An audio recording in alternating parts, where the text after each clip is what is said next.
আপনাদের একটা কথা अच्छा তো কথাটা হলো কি, অনেকদিন ধরে বলতে বলতে চাচ্ছি কিন্তু বলতে ठीक है পারছি না।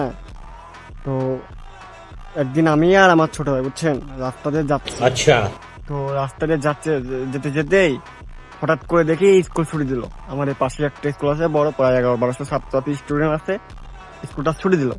এখন সবাই ব্যানে করে আসতেছে। ব্যানে আসতে আসতে এখন আমার ছোট ভাই বলতেছে, ভাই ওই দেখ স্কুল তো ছুটি দিছে, তো ওই মেয়েটা অনেক সুন্দর, তুই ওকে বিয়ে কর। আমি বলি তার নাম কি? কয় ওই যে আমাকে বাড়ির পাশে, তুই চেনস না? তোর নামটা বলবো না, যাই হোক।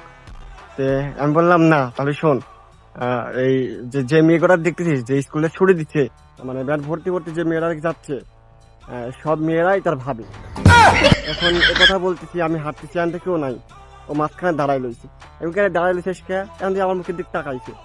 আমি কেন মুখের দিক তাকাই লইছিস কে?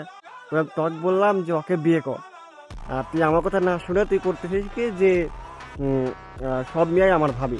তাহলে আমি কাকে বিয়ে করবো বল? কি কয়? কয়, তোকে বিয়ে দেওয়ার লিগে আমি আমি বিয়ে করার জন্য আমি তোকে মেয়েটাকে দেখাই। কি বলতেছি যে সব মেয়েই তোর ভাবি, তাহলে আমি কাকে বিয়ে করবো? তাহলে শুনছেন কলবে কয় কি